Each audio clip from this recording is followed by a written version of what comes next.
오늘 우리 함께 나누실 말씀은 우리 사도행전 2장 1절부터 13절까지의 말씀입니다.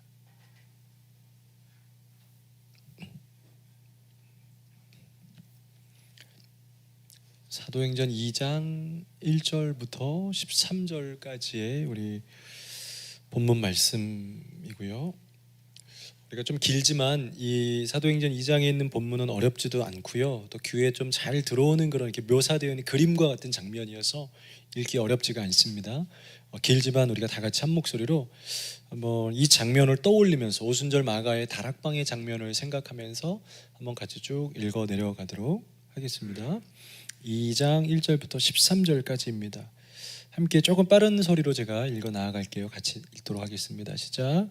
오순절 날이 이미 이르매 그들이 다 같이 한 곳에 모였더니 호련히 하늘로부터 급하고 강한 바람 같은 소리가 있어 그들이 앉은 온 집에 가득하며 마치 불의 혀처럼 갈라지는 것들이 그들에게 보여 각 사람 위에 하나씩 임하여 있더니 그들이 다 성령의 충만함을 받고 성령이 말하게 하심을 따라 다른 언어들로 말하기를 시작하니라. 그때 경건한 유대인들이 천하 각국으로부터 와서 예루살렘에 머물러 있더니 이 소리가 나매 큰 무리가 모여 각각 자기의 방언으로 제자들이 말하는 것을 듣고 소동하여 다 놀라 신기하게 여겨 이르되 보라, 이 말하는 사람들이 다 갈릴리 사람이 아니냐? 우리가 우리 각 사람이 난 곳 방언으로 듣게 되는 것이 어찌 됨이냐? 우리는 바데인과 메데인과 엘람인과 또 메소포타미아, 유대와 갑바도기아, 본도와 아시아, 부르기아와 밤빌리아, 애굽과 및 구레네에 가까운 리비아 여러 지방에 사는 사람들과 로마로부터 온 나그네 곧 유대인과 유대교에 들어온 사람들과 그레데인과 아라비아인들이라 우리가 다 우리의 각 언어로 하나님의 큰 일을 말함을 듣는도다 하고 다 놀라며 당황하여 서로 이르되 어찌 된 일이냐 하며 어떤 이르는 조롱하여 이르되 그들이 세술에 취하였다 하더라. 아멘. 오늘은 영적 각성이라는 주제로 6번째 말씀, 성령의 임재를 사모하라 라는 제목으로 말씀 함께 나누겠습니다. 오늘 말씀 우리가 같이 읽었던 것처럼 이 오순절 마가의 다락방의 장면을 아주 상세하게 기록을 하고 있습니다. 그 다락방에 모여져 있었던 예수님의 제자들의 모습들, 그들이 경험하였던 성령의 사건의 모습들을 기록하고 있고요. 그 당시에 그 예루살렘에 모여 있었던 각 처소, 각지, 각 처에서 이 예루살렘으로 모여든 각 지방의 사람들의 지역, 어디 지역 출신의 사람들까지 모여 있는지도 아주 상세하게 대략 한두 개 어떤 지역의 이름을 들은 것이 아니라 구체적으로 바데인, 메데인, 엘라민, 메소포타미아, 유대, 갑바도기아 각 지역의 이름을 구체적으로 성경에서 간혹 보면은 너무 불필요할 우리 입장에서는 그렇게 느껴질 정도로 어떤 구체적인 이름이나 사람의 이름들, 족보, 그리고 지명들을 기록할 때가 있어요. 그것은 이 성경이 어떤 상상의 이야기나 소설 속 우리가 그려놓은 장면의 이야기가 아니라 현실, 사실에 기반을 한 역사적 사실의 장면이라는 것을 증거하기 위해서 때로는 아주 구체적으로 그때 있었던 현실들을 그대로 기록하는 겁니다. 그래서 이 지명들까지 다 있는 겁니다. 그러니까 이 오순절 마가 다락방의 사건은 상상이나 어떤 우리의 소망이나 어떤 우리의 그런 영향력을 나타내기 위한 그림이 아니라 사실 그대로의 모습, 그냥 사건이었다라는 거예요. 사건이라고 말할 수 있는 장면입니다. 그래서 굉장히 중요한 기독교의 한 획을 긋는 사건이라고 볼 수가 있습니다. 예수님의 제자들이 부족하고 연약했던 것을 우리는 부인할 수가 없습니다. 예수님이 불렀던 제자들의 대부분은 출신은 오늘 말씀에도 나와 있던 것처럼 이들이 갈릴리인들이 아니냐. 그 말은 시골 어부에 특별할 것 없는 아주 부족함이 있는 연약한 존재들이었다라는 겁니다. 그들의 모습이 예수님이라는 지성과 영성을 겸비하시고 모든 우주의 철학을 다 갖추신 분의 제자로서, 어떻게 말하면 제자 후보로 다시 한번 이 복음을 가르쳐야 할 교수의 삶을 살기에는 턱없이 부족한, 교수라는 호칭을 받기에는 평생 상상도 못 해볼 만한 사람들이 사실 제자들의 실제적인 모습입니다. 그래서 교회가 좋고 복음이 좋고 기독교가 좋은 겁니다. 기독교는 출신이나 우리의 어떤 태생을 따지지 않고 그분의 부르심이 있고 그분 앞에 합당한 열매가 있더라면 그분은 어떤 출신이든 어떤 배경이든 그들을 통하여서 하나님의 역사를 이룰 수 있고 그들을 통하여서 아름다운 역사를 나타낼 수 있기 때문에 그렇습니다. 그래서 기독교는 참으로 좋은 종교이고 참으로 아름다운 신앙을 갖고 있는 겁니다. 제자들은 연약한 사람들이었습니다. 제자들은 부족한 사람들이었습니다. 그랬던 그들, 예수님이 죽는 시점까지도 자신들의 고향으로 돌아가서 자신들이 다시 해야 할 일을 찾고 있었던, 그들의 관심은 언제나 땅이었고 언제나 자신들이 먹고 살아야 될 그런 먹고 살 생업이었고 머릿속에는 항상 그 관심밖에 없었던 것이 사실 제자들의 현실이었습니다. 사실 실제 제자, 부름받은 제자, 거듭난 제자, 성령을 만나기 이전의 제자의 모습은 몸과 형식으로는 종교 안에 머물러 있고 기독교의 테두리 안에 있지만 여전히 그의 머릿속과 삶의 방향은 여전히 삶의 것들에 집착되어 있고 매여 있고 방향되어 있는 것이 사실 성령 받기 이전의 제자들의 모습이라고 볼 수가 있습니다. 그것이 우리들의 삶에도 동일하게 드러나는 증거이며 동일한 현상입니다. 성경에 나오는 여러 가지 현상은 그 표본을 통해서 오늘날 이 시대에 우리에게 주는 우리의 현상과도 동일하게 예표가 되는 겁니다. 제자들만 그랬다라는 것이 아니고 이것은 오늘날의 제자의 삶을 살고 있는 우리들의 모습도 동일한 겁니다. 우리도 성령 사건 이전의 우리들의 모습은 형식상 종교 안에 있지만 여전히 우리의 머리와 생각과 머리부터 발끝까지 모든 관념은 여전히 제자들처럼 우리의 생업과 우리의 땅의 생각과 우리의 관심과 우리가 추구해야 되는 사라질 것들에 대한 관념들에 방향 맞춰져 있는 것이 연약하고 안타까운 제자들의 한계입니다. 우리 그 한계를 뛰어넘을 수가 없습니다.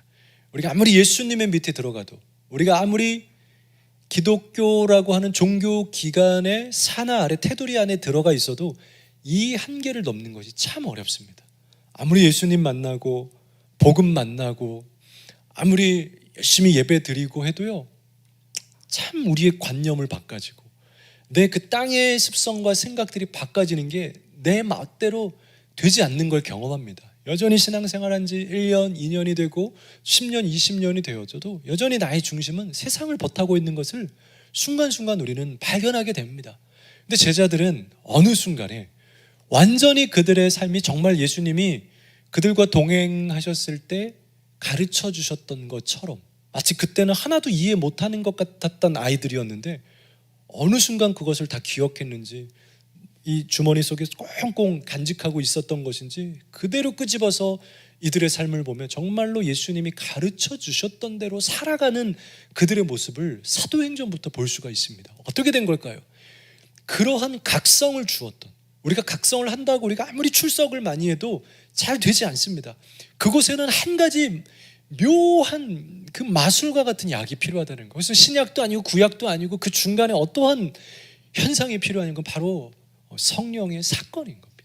이 성령 사건이 중요한 것은 그렇게 되지 않고 아무리 뭘 발버둥 쳐도 되지 않았던 제자들이 이 하나의 사건을 통하여서 이 예수님께서 약속하신 성령을 보내준 것을 통하여서 그 성령님을 만나고 충만함을 얻은 것부터 시작해서 그들의 삶의 방향, 그들의 관념, 생각, 이념, 철학, 그들의 비전, 그들의 삶의 목표, 모든 것이 너무 눈 깜짝할 사이에 바뀌게 되었더래요. 그러므로 각성이라는 것은, 특별히 영적 각성이라는 것은 바로 성령에서 출발한다는 것을 오늘 우리는 알 수가 있습니다. 저는 오늘 말씀을 통해서 이 성령이 무엇인지, 오늘 말씀에는 그 성령이 구체적으로 묘사되어 있는데요, 오늘 본 말씀을 통해서 성령이 가지고 있는 그 성령님의 특성들을, 또 성령님이 하시는 일들을 오늘 말씀을 통해서 몇 가지 같이 나누면서 우리가 다시 한번 우리 교회가 순전하고 순수하고 바른 신앙을 목표로 하고 또 굉장히 매너 있고 또 그러한 교회이지만 성령님의 충만하고 뜨겁고 영적인 권세를 추구하는 교회가 되기를 소원합니다.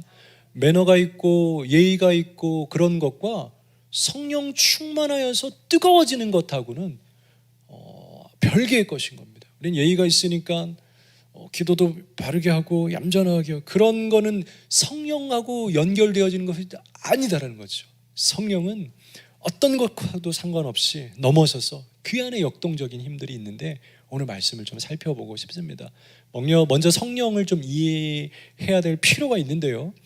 본질적으로 성령은 먼저요, 삼위일체 하나님입니다. 하나님은 우리가 고백할 때 삼위일체라고 이야기하죠. 삼위일체는 말 그대로 삼위, 세 가지 위치, 위격이라고 표현합니다.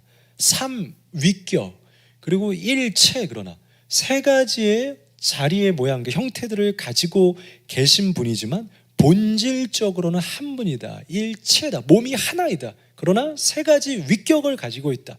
조금 더 이해할 수 있도록 나타내주는 손쉬운 영어 설명이 있는데요. 한 학자가 이렇게 표현을 했습니다. Three person, one nature라고 해서 자칫 오해해서 세 사람, person이라고 그러니까 이게 세 사람이구나, 다른 영역. 그러면 이제 조금 이따 나오는 이단의 영역인데, 위치를 역할을 설명하는 거예요. 세 분이 다른 존재가 있지만 그분들의 본질은 하나인 거예요. 한 분이. 이것이 삼위일체를 그나마 설명할 수 있는. 그래서 이 개념을 어떤 학자는 또 뭐라고 설명했냐면, 여러분들은 너무나 이해하고 싶죠. 근데 그 학자가 이렇게 설명했습니다. 삼위일체를 이해하고 싶은 인간들의 갈증과 갈망을 이해하고 알겠지만 삼위일체를 완전히 이해할 수 있는 인간은 없다. 그것은 인간이 할 수 있는 불가능의 영역이다라고 못 받고 저는 동의합니다. 저희들도 그것을 구체적으로 어느 누구도 설명할 수 없는 것은 삼위일체라는 개념은 이 땅에 없는 개념이, 영적 개념, 도저히 할 수 없는 개념입니다. 그렇기 때문에 이걸 땅의 언어로 아무리 Three person, one nature 해도 다 부족함이 있습니다. 그러나 주위에서 봐야 할 관점들이 있습니다. 아무튼 그 안에 성부 하나님, 성자 예수님, 성령님, 이렇게 세 가지 역할의 하나님이 계시다라는 거예요. 시기적으로 볼 때 이 성부, 성자, 성령 하나님은 다 이미 태초에 함께 계셨던, 이단의 하나의 영역 중에 하나가 하나님이, 이 성부, 성자, 성령 하나님이 계신 시기와 시점이 다 다르다. 구약은 성부 하나님, 신약엔 성자 예수님, 그리고 오늘날은 성령님이 역사하고 다스리신다. 그게 나눠져 있는 절대 아니죠. 성경적인 삼위일체는 모든 성령님께서도, 예수님께서도, 육신으로 오신 예수님도 이미 구약시대에 그 태초에 이미 그분이 계셨다라는 기록이 요한복음 말씀에 기록되어 있습니다. 예수님은 그 2000년도에 탄생하신, 예수님으로부터 시작된 그 새 시대에 탄생하신 예수님이 아니고, 우리의 시대에 탄생하신 예수님이 아니고 이미 그 예수님은 말씀으로서 태초에 이미 계셨던 하나님이셨던 존재. 우리는 이해를 할 수가 없는, 어떻게 그럴 수가 있어요? 하나님은 그럴 수 있는 것이죠. 관계적으로 볼 때 예수님이 하나님께서 이 하나님을 중심으로 하니까 하나님과 성부, 성자, 성령, 저도 단어를 자꾸 조심하게 되는 거예요. 이게 아주 조금의 그 단어가 그런 어떤 오해를 불러 일으킬 수 있기 때문에 주의하는 거죠. 성부, 성자, 하나님의 관계는 연합의 관계, 사랑의 동역의 관계, 연합의 관계예요. 그럼 동역이면 서로 또 다른 팀이냐? 그런 것도 아니에요. 연합이 한 몸이에요. 원 네이처, 본질상 같은 관계는 그냥 하나님이에요. 다. 이게 참 어렵죠. 그래서 잘못된 이해 중에 하나가 뭐냐면요, 종속론이에요. 종속론. 이게 뭐냐면 하나님 아래에 예수님, 그리고 예수님 아래에 성령님, 이렇게 지휘 체계처럼 생각하는 게 종속론이에요. 전혀 그렇지 않아요. 여러분들도 그냥 이렇게 나도 모르게 그냥 왠지 성부 하나님이 좀 더 위에 하나님과 높은 것 같고, 예수님, 성령님은 조금 더 이렇게 좀 뭔가 이렇게 그런 느낌들이 있지만 절대 그냥 성령님이 하나님인 거예요. 예수님이 하나님인 거예요. 또 하나님이 성령님인 거예요. 양태로는 무엇이냐면은 이 한 분이신 하나님이 세 가지, 한 분이신 거는 인정하는데 다른 형태로, 아까 제가 말씀드린 것처럼 구약의 하나님, 신약의 예수님, 또 이 현대 시대에, 우리의 시대에 성령님 역사하신다. 이렇게 모양을 나눠버린 거죠. 성령의 역할들을, 하나님의 역할을 한 몸으로서 있는 그런 역할이 이게 나누어버린 거예요. 양태론. 이거 굉장한 이단 이해입니다. 양자로는 뭐냐면 예수 그리스도의 위대한 헌신을 통해서, 예수님이 그 모진 고통을 통해서 하나님의 양자, 아들 삼았다라는 그런 구절들이 있죠. 그것은 또 잘못 이해해서 그게 양자로는 예수님이 고생곤을 이겨내서 하나님의 아들로 그 입양되었다. 양자로 이제 내가 되었다. 예수님의 노래로. 이건 완전히 복음이 해결될 수 없는 방법입니다. 이거는 그러한 잘못된 이해들이 있어요. 이거는 그냥 우리가 그냥 그 기본적인 그냥 머릿속에 정도로 이해하고 있으면 되고, 우리나라엔 사실상 기도문 또 심지어는 저희들의 어떤 잘못된 그 설교문 자체에서도 알고는 있지만 그냥 이게 너무나 복잡한 개념이기 때문에 말 실수로 이미 이단에 속해 있는 사람들이 부지기수로 많이 있습니다. 아까 말한 그런 것들 기도하면서도 구약의 하나님, 이제 이 현대 사회에서 이 시대에 성령님이 움직여 주시고, 따지면 그것도 양태론으로 볼 수가 있죠. 근데 그 의미가 뭔지 알죠. 우리가 그런 개념이 아니라니까 알고 계시면은 그냥 되시는 정도예요. 가장 중요한 건 이 세 하나님은 동일한 관계, 한 하나님, 이것만 절대 놓치지 않으면 돼요. 오늘 본문에 이 성령님이 어떻게 나타나고 있는가, 이 성령님을 이 제자들에게 보내주셔서 눈에 보이는 성령님을 강력하게 역사해 주셨는데 어떤 모습으로 나오고 있는지 1절 말씀에 먼저 이렇게 기록되어 있어요. 오순절 날이 이미 이름에 그들이 다 같이 한 곳에 모였다라고 되어 있어요. 우리는 성령님이 굉장히 위험한 것 중에 하나가요, 성령님을 우리는 굉장히 질서 없이 사용을 할 때가 있어요. 아무 데서나 그냥 필요하면 우리가 성령 받았다, 성령의 능력을 행한다, 성령 집회도 아무 데서나 하고 아무나 끌어다 성령 인도하고, 그러니까 성령을 쉽게 사용하는 우리가 그런 실수를, 과오를 우리가 범하고 있는 것이 사실 우리 기독교 안에 참 많이 있어요. 그래서 성령을 가지고 이단들이 굉장히 많은 거예요. 왜냐하면 성령이 참 어려운 영역이거든요. 근데 오늘 이 1절 말씀에 보면 이 성령님이 임하는 사건 당시의 모습을 보면 질서를 볼 수가 있어요.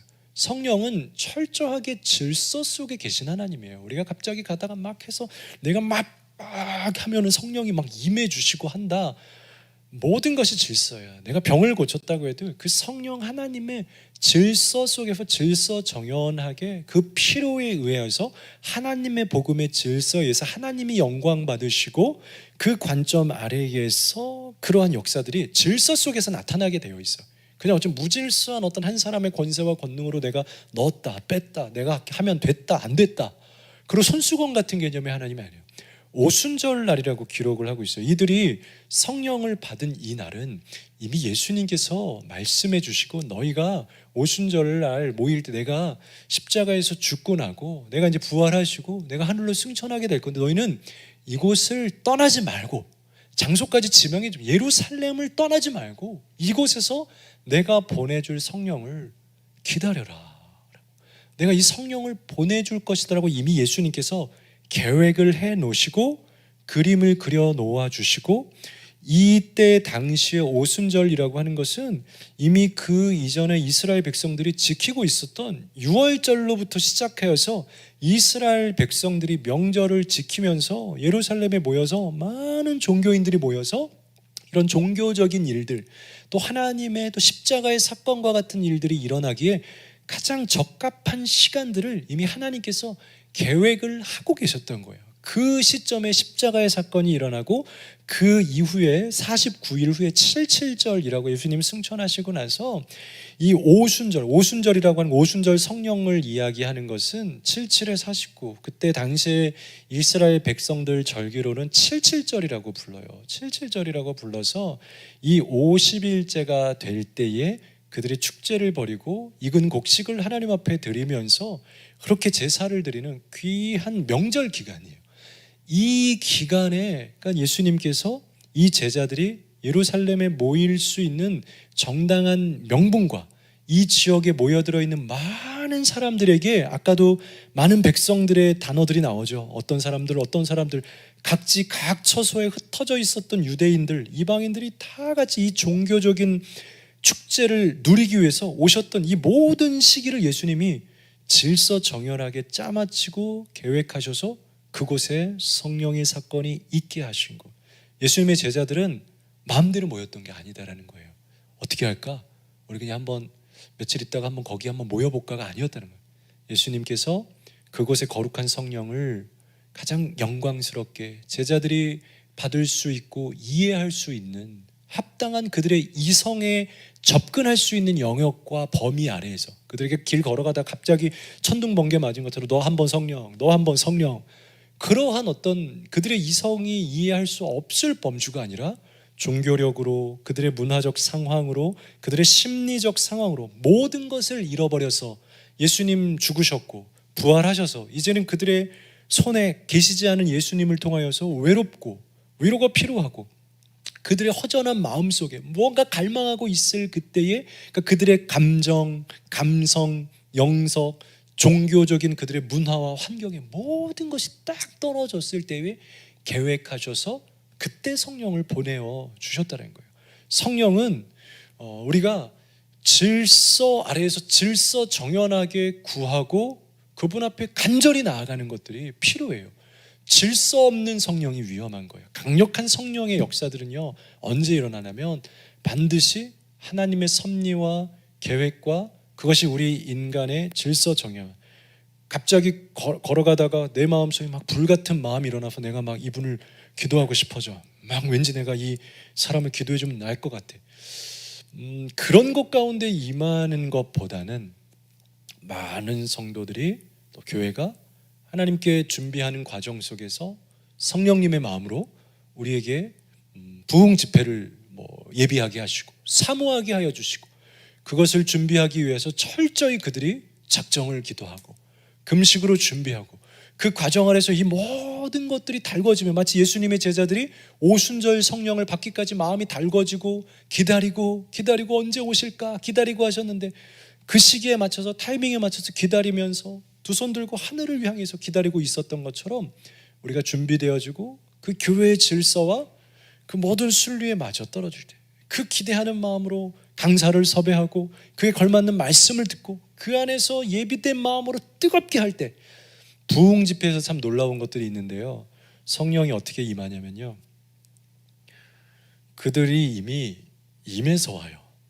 어떤 마음이냐면 이미 준비하고 질서 정연하게 정말 하나님 섭리 아래에서 그들이 가는 이 과정 속에서 이미 이곳에 온 사람들은 은혜를 받고 싶어서 와요.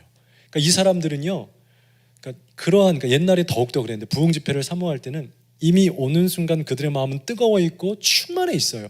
이 사람들 넘어가는 건 어떻게 하면 되느냐면 딱 보면 간절한 사람들이 있거든요. 이미 성령 받았어요. 그들은 내가 아무것도 안 해도 사실은 내가 그냥 머리에 손만 얹어 할렐루야만 하면 그게 넘어가요. 그 사람들이 보는 그냥 그런 느낌인 거예요. 그러나 질서 정연하게 준비한 그곳 가운데 이미 성령의 역사가 있다는 거예요. 성령은 그렇게 임한다는 거예요. 그렇게 하나님께서 우리의 모든 교회의 질서와 권위 속에서 우리에게 역사해 주죠. 그렇게 첫 성령이 임했던 거예요. 간구할 때, 갈망할 때, 그렇게 그런 과정들을 통하여서. 그래서 사실은 성령 충만함을 구할 때 가장 그 성령의 충만함을 받고 누리고 하는 그 모든 것이 건강하고 가장 좋은 건 뭐냐면 개교회의 집회예요. 그냥 오늘따라 어디에 가서 한다고 해서 뭐 갑자기 뿅 받고 그러는 것이 아니고 항상 뜨거워져 있고 준비되어 있고 하나님의 섭리로 우리에게 보내주신 가정과 같은 이 곳에서 하나님을 갈망할 때 그 성령이 임하는 그것이 가장 안전하고 좋은 방법인 거예요. 두 번째로 2절하고 3절에 보면은요, 그 성령의 능력이 좀 그려져 있죠. 2절, 3절에 보면 호련히 하늘로부터 급하고 강한 바람 같은 소리가 있어서 이건 초자연적인 실제적인 거예요. 그냥 상상이 아닌 겁니다. 막 소리가 나고 급하고 강한 바람 같은 바람 소리, 하늘로부터 뭔가 막 불이 내려오는 것 같기도. 그래서 사람들이 막 불 받았다라고 표현하는 게 바로 이러한 표현들 때문에 그런 거예요. 정말로 불의 혀처럼 갈라지는 것들이 그들의 머리 위에 있어서 그들이 하나씩 그 불을 받았다라는 거죠. 이 기독교 신앙 안에 있는 또 한 가지 중요한 우리가 넘어야 되는, 그러니까 현대 기독교가 그러니까 은사주의와 복음주의와 그 갈림길 속에 있는 것 중에 하나가 뭐냐면 초자연이에요. 성령의 능력이라는 거예요. 근데 복음주의도 성령의 역사를 거부해서는 안 되는 거예요. 이것은 사실은 공통적인 거예요. 이것을 너무 초자연적으로 접근하고 너무나 인간의 그 개인의 그 인권에다가 그 사도적인 그 사도권이나 성경에서 넘지 말아야 할 영역들을 개인에게 너무 해서 막 내가 막 고쳐지고 나는 사도고 나는 이 땅에 지금 현재 제자니까 내가 이걸 감당해야 되고 그런 넘어서지 못하는 영역을 넘어서는 것이 문제이지, 성경에서 분명히 말하고 있는 중요한 성령의 능력 중에 하나는 그 능력은 초자연이고 권세이고 능력이에요. 저희가 자칫 잘못하면 우리가 빠진 함정 중에 하나가 뭐냐면 현대 기독교가 더 점잖고 매너 있고, 그러나 그것은 함정이에요. 예의를 갖추고 또 존중하고 이런 모든 것들은 중요하지만 성령의 불과 같은 권세와 치유와 고치고 뜨거우는 능력을 우리가 사모하지 말아야 할 것은 아니에요. 우리는 그것을 사모하고 원하고 바라야 돼요. 그것이 없는 것, 그것을 부인하는 것이 이제 교단마다 특성들이 나타나는 거예요. 예를 들어서 자유주의 교단들 혹은 아주 극보수의 교단들은 이런 것들을 해요. 저희 교회는 성경에 있는 사건들 그대로 이런 것들을 인정하죠. 그러나 제가 말하죠. 저는 수위 조절을 잘하죠. 아닌 것들, 우리가 넘어서지 마요. 신사도라고 말하는 이때 당시의 사도가 나입니다라고 말하는 신사도는 우리는 거부합니다. 예수님의 사도들은 이 당시의 사도였고, 사도들의 특성은 예수님을 본 사람, 만난 사람, 예수님을 두 눈으로 증인으로 되었던 사람만이 사도라고 칭함을 받아요. 우리는 그러한 사도가 될 수는 없어요. 이 시대의 사도가 아니라 마음의 사도이죠. 우리는 마음의 제자인 거죠. 사도의 마음을 가지고 살아가는 거죠. 그렇기 때문에 우리가 얘가 사도라고 생각해서 권위를 베풀 수는 없죠. 그 영향은 다 잘라냅니다. 우리는 다 본질이 아닌 것들은 다 뜯어냅니다. 그러나 성령이 얼마나 큰 능력을 가지고 있는 건지, 그래서 오늘 우리도 찬양하면서 능력의 이름 예수, 권세, 그분이 임하는 자리에는 고침의 역사도 나타나고, 그분이 임하는 자리에는 치유의 역사도 나타나고, 그분이 임하는 자리에는 마음의 회복도 일어나고, 그분이 임하는 자리에는 모든 우리의 삶과 가정의 회복들이 일어나고 하는 것이 실제 성령님이 임했던 장소들이 일어났던 공통적인 사건이기 때문에 우리는 성경 그대로를 믿는 것입니다. 여러분 믿으시죠? 우리 교회는 그것을 믿는 교회예요. 우리 성령의 능력을 사모하는 교회, 그냥 믿는 것이 아니고 추구하는 교회이고 사모하는 교회가 열렬히 사모하는 교회. 예배하는 가운데 성령이 불처럼 임했으면 좋겠습니다. 이렇게 불의 혀처럼 여러분들 머리마다 팍팍팍 임해서 여러분들이 쓰러졌으면 좋겠습니다. 그러나 저에게 쓰러뜨려 달라고는 하지 마세요. 저는 그런 건 어떻게 하는지 모릅니다. 그러나 성령은 하실 수 있다는 것도 인정하는 교회입니다. 믿는 교회입니다. 성령님이 하시면 여러분 쓰러질 수도 있고 넘어질 수도 있고 걸을 수도 있습니다. 저는 하지 못합니다. 성령은 하신다는 거죠. 성령은. 신사도가 뭐냐면요, 성령이 하는 거잖아요. 하나님이 하는 거잖아요. 근데 신사도는 어떻게 생각하냐면 사도가 한다. 우리가 사도다. 내가 한다를 가요. 점점점 인간 중심으로. 선신사도가 사실 되게 위험한 거예요. 어떻게 보면 신실한 사람들 같지만 되게 위험해요. 내가 사도다로 가요. 그래서 그들은 내가 하나님 앞에 예언하고 내가 하나님으로부터 권세를 할 수 있다라고 믿어요. 근데 저는 동일하게 저도 갈멜산에서 엘리야 선지자처럼 이길 수 있다라고 생각해요. 그런데 한 번도 내가 할 수 있다라고 생각한 적은 없어요. 나는 하나님께 간구해요. 하나님 도와주십시오. 하나님께서 행하여 주십시오. 이게 신사도가 아닌 것의 구분이에요. 신사도는 자신들이 한다고 해요. 말로는 하나님이 하시라 그럴 때 그 마음의 중심에 내가 사도의 권위를 나에게 주십시오라고 외쳐요. 신사도에. 그래서 신사도의 예배나 그런 집회 특성은 말로는 하나님이 하시는 것처럼 그들의 찬양이나 고백들을 잘 보면 자기가 그 권세를 막 움직이는 것들을 보여. 하늘을 열어주시고, 하나님이 내가 기도하면 마치 베드로처럼 땅도 하늘도 열리고 하늘에서 열쇠, 하늘에서 풀리고 땅에서도 풀리고, 그들이 좋아하는 것 중에 하나죠. 왜? 내가 사도고 내가 베드로의 권세를 가진 자니까. 말하지만 저는 없습니다. 없어요. 여러분들도 없습니다. 있으면 여러분 신사도 있으면 신사도 없습니다. 그러나 누구는 있어요? 누가 있어요? 하나님, 예수님이 가지고 계신 거예요. 우리는 그것을 간구하고 갈망하는 거예요. 신사도 정리 딱 됐죠? 굉장히 중요한 거예요, 그것이. 그러나 능력은 있습니다. 여러분들이 이 능력을 많이 경험했으면 좋겠어요. 불이 막 임했으면 좋겠어요. 저도 어쩔 때 답답하냐면요, 예배가 밋밋할 때, 때로는 하나님의 역사 가운데 밋밋하다는 표현이 그렇지만 정적인 예배도 있습니다. 제가 참 놀랐던 것은 어쩔 땐 예배가 나는 실패했다고 표현하고 예배가 너무 잠잠하게 끝났어요. 근데 그날 오히려 집에 갔는데 목사님 오늘 예배를 통하여서 너무 많은 은혜를 받고, 이게 참 성령의 역사는 모르겠더라고요. 정말 우리가 생각하는 거하고 다르더라고요. 그러니까 밋밋하다고 해서 은혜가 없는 건 아니지만 어쨌든 갈망은 정말 그 예배 안에 뜨거운 성령의 불이 임해서 역동적이고 넘쳐나고, 저도 어쨌든 설교할 때도 손도 많이 쓰고 찬양, 이게 그 어떤 갈망이잖아요. 그래서 우리의 찬양에, 우리의 경배에, 우리의 예배에 그 불 같은 성령을 사모하는 것들이, 저는 이 성령 강림 주일의 이 주간을 통하여서 다시 우리가 사모하여서 우리가 그냥 매너 좋은 그런 단계에서 끝나는 교회가 되지는 않았으면 좋겠습니다. 넘어지기도 하고 자빠지기도 하고 일어나서 경배도 하고, 내가 할 수 있는 모든 간절함을 그 주님 앞에, 주님의 옷자락이라도 만지고 싶은 여인처럼 생 디스코를, 생 쇼를 버려서라도 그 예수님을 만지고 싶은 그 갈망으로 찬양할 때 손을 왜 매너 있게 이렇게 만들어야 돼요? 왜 멋지게 이렇게 만들어요? 그 예수님을 붙잡고 싶으면 이렇게 붙잡아도 되잖아요. 찬양하면서 예수님 만나달라고 이렇게 해도 되잖아요. 가슴이 답답하면 쳐도 되잖아요. 쳐도 되잖아요. 그 모든 것이 불같은 성령을 우리가 갈망할 때, 우리 그분이 임할 때에 그러한 능력들이 그들 안에 고침과 변화와, 제자들은 이 사건을 통해서 변해요. 그들의 변화는 이 사건을 경계로 해요.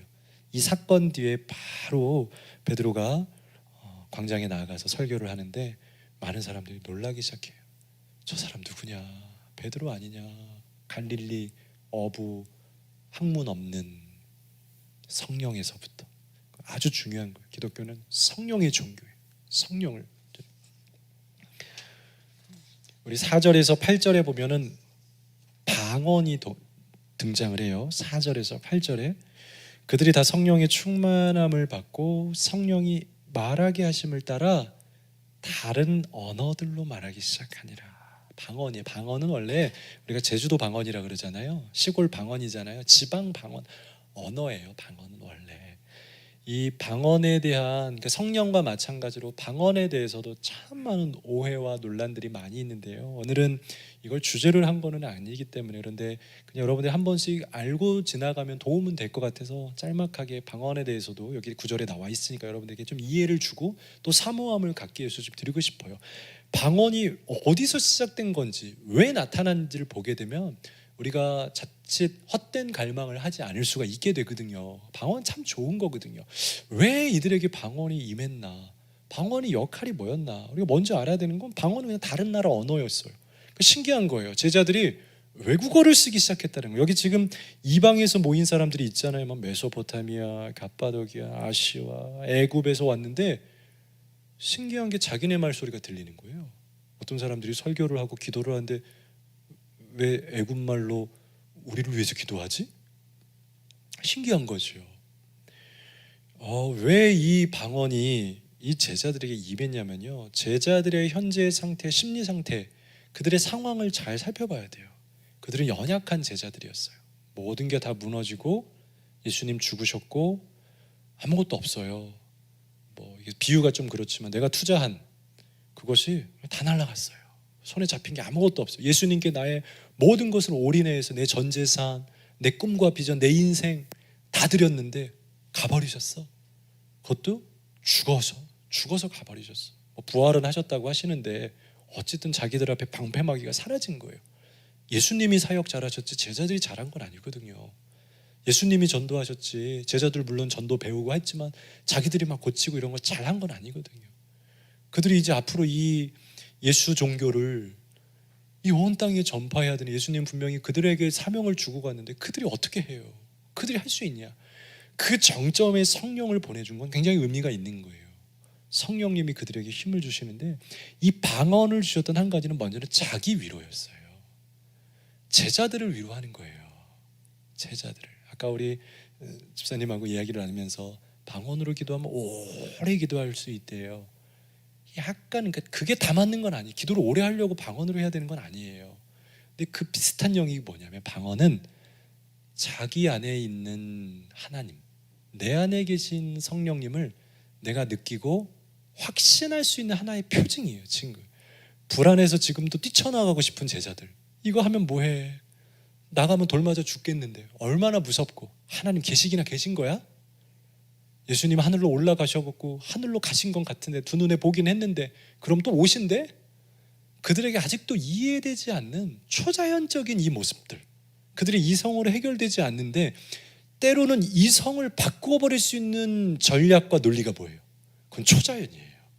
이성을 이성으로 깬다라고요? 더 센 이성이 없을 때가 있죠. 이건 지금 말로 설명이 안 되는 이성이에요, 제자들에게.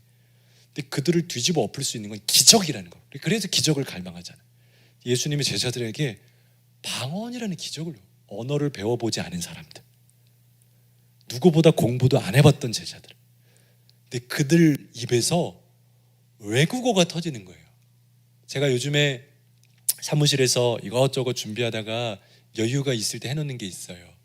매일 3시간씩 반복적으로 패턴 틀어놓는 영어 문장, 회화 패턴, 매일 1시간, 2시간씩 틀어놓고 한 3번, 4번씩 듣는데요.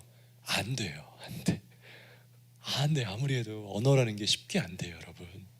그곳에서 살고 문화를 익혀야지만 얻을 수 있는 게 언어예요. 근데 제자들이 한 번도 해보지 않은 이 제자들이 단 한순간에 입이 열어져서 각 나라의 언어들로 내가 막 말을 하고 있는 거야. 뭐 하와이유 막, 제가 아는 그 선교 단체에서 어떤 자매들은 일본어 방언이 그렇게 예쁘대요. 아따시와 하면은 기도를 하면 아따시와 뭐 코레와 딴데스가 그렇다고 하더라고요. 진짜 언어를 가진 사람들이 있대요. 우리가 일반적으로 하는 건 그냥 하늘의 언어와 같은 방언들을 많이 하게 돼요. 저도 저의 어떤 반복되는 패턴들이 있는데 이 당시의 제자들은 명확하게 언어로 임한 거예요. 그러니까 그들의 마음속에 얼마나 큰 확신이 들겠어요. 하나님 내 안에 함께하는구나. 방언은 자기 신앙의 확신과 증거를 주는 거예요. 그래서 있으면 좋고 없어도 신앙은 시험에 들지 말아야 돼요. 자칫 타 종교는, 타 교단에서는 이것이 없는 것을 굉장히 죄스러운 것으로 여기고 심지어 직분도 안 주고 그러는데 그건 잘못 이해한 거예요. 이 성경의 사건을 너무 문맥적으로만 이해하고 방금 제가 이해한 것처럼 상황과 합리적으로 그들의 문화적, 역사적으로 이해하지 않은 거예요. 제자들의 위로를 위하여서 하나님이 주신 그냥 선물이에요. 선물이라는 게 뭐예요? 받아도 되고 안 받아도 되는 거예요. 선물은 이거 없는다고 죽는 거 아니에요. 발렌타인데이 때 선물을 받은 사람도 있고 안 받은 사람도 있는 거예요. 성령은 그들의 은사와 그들의 성품과 그들의 기질에 따라서 주시기도 하시고 안 주시기도 하셔요. 안 주신 사람은 다른 게 있을 거예요. 방언 못 하시는 분들은 다른 게 분명히 있어요. 성령의 은사는 성경에 분명히 여러 가지로 기록하고, 가르치는 은사, 사랑의 은사, 봉사의 은사 많아요. 근데 타 교단은 성령의 은사만을, 방언의 은사만을 강조해요. 이거는 성경을 바르게 이해하고 있지 못한, 오늘 말씀을 통해서 그러한 분들도, 순복음 교단도 말해버렸다. 이거를 잘 이해해서 방언이니까 여러분 죄책감, 순복음 교단 죄책감 안 드셨으면 좋겠어요. 예수님의 제자들을 방언했지만 그 이후에 예수님의 또 다른 제자들을 하는 사람도 있고 안 하는 사람도 있고 다 그래요. 그것이 이들에게 증거와 명분이 되지는 않았다라는 거예요. 그들이 그냥 어쨌든 이 당시에 있었던 예수님의 제자들에겐 나타낼 그들에게 어떤 강력한 확신과 위로로 필요했던 거예요. 왜냐면 이것보다 위로가 되는 게 없거든. 뭘 줘서 위로가 되겠어? 내가 새 힘을 줄게. 언어가 터져버리는데, 말도 안 되는 게 터져버리는데 위로가 돼. 여러분들 같으면 깜짝 놀라겠죠. 깜짝 놀라겠죠. 내가 너와 함께, 어떻게 함께 해요? 어떻게 함께 돼요? 하나 둘 셋 하면 너 일본어가 터진다니까? 말도, 그거 되면 믿을 거야? 네, 믿죠. 갑자기 일본어가 막 터져. 믿죠. 초자연이라는 거예요. 하나님이 그들에게 주시는 담대함. 이제 나가서 해라. 네 안에 언어가 있지 않느냐? 네 안에 나의 증거가 있지 않느냐? 나는 없지만 네 안에 내가 있다. 방언은 그런 거예요. 여러분들 그냥 위로하는 도구예요. 뭐 할 수 있다면 사모해서 받아도 좋아요. 그런 거니까. 선물 받으면 좋잖아요. 떼써서 받으십시오. 그것도 안 된다라고 말하진 않습니다. 떼써서 받아보고 싶으면 받아보세요. 받으시고 대신에 할렐루야 100번 이런 건 하지 마세요. 그렇게 도움되지는 않습니다. 어쨌든 기도하고 하나님 울어보시고 부르시고. 저는 그 방언 받을 때, 저 이제 신학교 시절에 저도 방언이 없었죠. 근데 그런 이제 친구들은 방언을 하니까 막 방언을 기도하고 하는데 사모하는 거죠. 저도 그냥 교회에서 그렇게 또 배웠고, 옛날에 그냥 그렇게 배웠거든요. 우리 수련회 가면 무조건 방언 받으러 기도하라고 그냥 맹목적으로 가르쳤거든요. 그래서 좀 신학이 좀 오늘날 와서 이렇게 풀어진 거지. 옛날엔 좀 사실 우리나라 그 신학이 좀 구닥다리이긴 했어요. 그냥 막 했어요. 근데 그런 거 있잖아요. 그래도 부모는 부모예요. 옛날 우리 부모님들이 못 배우고 가르쳤어도 사랑은 사랑이에요. 그런 것처럼 옛날 목사님들이 그런 걸로 가르쳐 주셨어도 무식했어도 또 그 안에 복음이 있었고 맞아요. 근데 그런 것들을 듣고 했는데 안 돼요. 그래서 굉장히 열등감을 가지고 어느 날 마음 먹고 작정을 했어요. 그때도 한번 수련회인가 그런 거에서 막 달라고 엄청나게 막 기도했어요. 그날 받았게요? 못 받았어요. 못 받았어요. 너무 슬펐어요. 그리고 한 몇 달이 지났어요. 몇 달이 기억해요. 아주 몇 개월이 지나고 나서 어느 날 신학교 동기들끼리 일주일에 한 번씩 철야 모임을 가졌었어요. 일주일에 한 번씩은 목요일인가 언제 예배가 없는 항상 신학생들끼리 교회를 돌아다니면서 우리끼리 철야 집회를 했어요.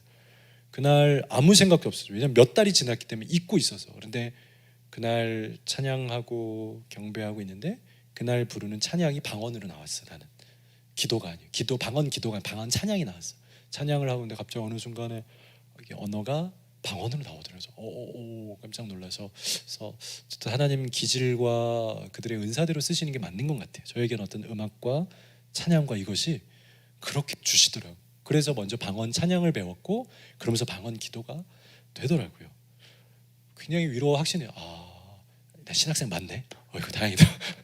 나 구원 받았네. 뭐 심지어 그렇게까지 연결 지어서 그렇다고 방언이 없으면 구원 안 받은 건 아니 절대 아니죠. 없을 수 있죠. 근데 있으니까 그 시절에는 참 좋더라고요. 그리고 그걸 통해서 찬양하고 기도하니까 길어지는 것도 맞아요. 도움이 되더라고요. 선물을 받아서 내가 뭐 예를 들어서 좋은 만년필을 하나 갖고 있으면 그럼 그걸로 도움이 되는 건 맞아요. 남들보다 훨씬 편하게 써요. 그러니까 있으면 좋은 거고요. 없으면 없게 그렇게 또 생활하면 돼요. 없다고 해서 안 하면 되죠. 모노미로 쓰면 되죠. 상관없는 겁니다. 그러나 사모하는 마음이 든다. 그것도 성령님이 주신 마음입니다. 사모하십시오. 맨날 금요일마다 끝나고 난 왜 안 주냐고 하나님 죽던 나 죽던 한번 해보자고 그 정도 돼야 주는 것 같아요. 저도 그렇게 기도해요. 하나님 다 왜 안 주냐고 성령님 달라고 밤새 수련회 내내 3일 내내 기도했어요. 안 줘. 그래서 진짜 미웠죠. 자포자기했죠. 하나님 그럴 때 주는 거죠. 선물은 간절할 때 줘야 돼요. 막 넘쳐나고 막 사모함도 없는데 툭 줘. 뭐 그러면 안 주겠죠. 혹시라도 받고 싶으면 간절해지시길 약 올려야지. 두 번째는 뭐였냐면 백성들을 하나님 굉장히 좋으신 거예요. 하나님은 제가 질서도 이야기하고 합리화를 자꾸 이야기하는 게 하나님이 이 땅에 굉장히 많은 어떤 하나님 굉장히 정상적이에요. 우리가 생각하는 정상의 범주 안에 늘 있어요. 이 이방인들이 또 유대인들이 제자들을 좀 공격하잖아요. 예수 믿는 사람들이 이게 아주 죽이자 살인자의 제자들. 예수님의 제자들이 사역을 할 수 있겠습니까? 지금 완전히 꺾여졌는데 못하죠. 이 당은 완전 무너진 거죠. 숨어 다녀야죠. 빨리 지금 부산으로 도망가야죠. 제주도로 도망가야죠. 숨어 다녀야 하는 인생. 어떻게 전도하고 어떻게 사역하고 그들에게 언어를 나타내 줍니까? 하나님이 굉장히 철두철미한 게 이 언어 방언이라는 것을 통해서 제자들도 위로하고 백성들에게 제자들에게 살아계신 하나님의 능력, 그러니까 이 제자들이 하나님의 그 예수 그리스도 놀라운 하나님의 제자라는 걸 보여준 거예요. 변호해 줬다는 거. 변호. 방언이라는 것이 가지고 있는 또 하나의 것들은 우리가 그리스도의 제자라는 것을 나타내 주는 하나의 또 다른 표징이 되어 주는 거예요. 전도의 도구가 되는 것이고 사역의 도구가 된다는 것이 내 마음속에. 그 제자들이 언어를 써버리니까 다른 사람들이 두 손 두 발 들고 와 갈릴리인인데 외국어를 쓰네. 말도 안 돼. 브라보. 하나님 살아계셔. 제자들이라고 하는데 맞구만. 하나님 맞구만. 이 이후로 교회가 부흥하기 시작하는 거예요. 부흥하기. 복음의 원동력이 되는 거예요. 이 이후로 이 성령의 맛을 본 성령의 능력을 경험한 이 제자들이 복음을 담대하게 이거 없었으면 그들은 맨날 위축돼서 복음 전했을 하긴 했겠죠. 그러나 예수님 한번 믿어보실래요? 뭐 그 죽으신 분 뭐 믿더라고 믿어보실래요? 그 베드로가 당장 나가서 그 죽으신 예수님을 간증하고 선포하니까 사람들이 놀라고 나도 믿겠습니다. 나도 믿겠습니다. 하죠. 아주 절묘하게 방언이라는 것은 그렇게 우리를 위로하시는 하나님의 증거 그리고 유익하게 하는 우리를 유익하게 하는 하나의 도구라는 사실 기억하면서 성령은 이렇게 해서 제자들을 완전히 새 사람 변화요. 우리가 날마다 잊지 말아야 할 중요한 요소가 무엇이냐면 성령을 간구하는 거예요. 이제 결론을 맺는데요. 성령이 가지고 있는 중요한 특성 중에 하나는 무엇이냐면 단회적인 임재예요. 그러니까 우리가 성령 세례를 받는다라고 표현해. 이것도 이제 교리적인 교단마다 해설이 다 다르기 때문에 좀 어렵지만 그냥 한국 교회에서는 성령 세례라는 표현들을 좀 써요. 그러니까 첫 성령을 받는 사건. 처음 예수님 믿고 성령님이 이렇게 오늘 제자들처럼 나를 강권적으로 성령님이 뜨겁게 나를 불처럼 임해 주시는 그런 어떤 것을 성령 세례라고 표현을 하는데, 성령 세례는 단회적으로 한 번 받게 돼요. 받으면 끝이에요. 그 안에 늘 성령님 함께 계시는 거예요. 그러나 성령의 충만함이라는 교리 개념이 있어요. 충만함은 오락가락하는 거예요. 그러니까 우리가 놓치는 건 뭐냐? 성령을 잃어버린 것이 아니고 충만함을 자꾸 잊어버리게 돼요. 세상에서 잃어버리게 되고 살다가 잃어버리게 되고 여러 가지 이유로 성령님을 잊고 뜨거웠던 마음이 냉랭해지고 차가워지고 그러다 심지어 완전히 길을 잃어버리게 되고 하는 거죠. 그래서 성령의 충만함을 위해서 우리가 기도해야 되는 중요한 주제가 있는 거예요. 너무 중요한 이 사건, 제자들의 삶을 완전히 변화시키고 교회가 시작되었던 이 성령의 사건, 여러분들 기억하시면서 날마다 이제 우리가 성령의 경험이 필요한 분들은 성령의 경험을 나에게 달라고 순수하게 그렇게 기도하시면 됩니다.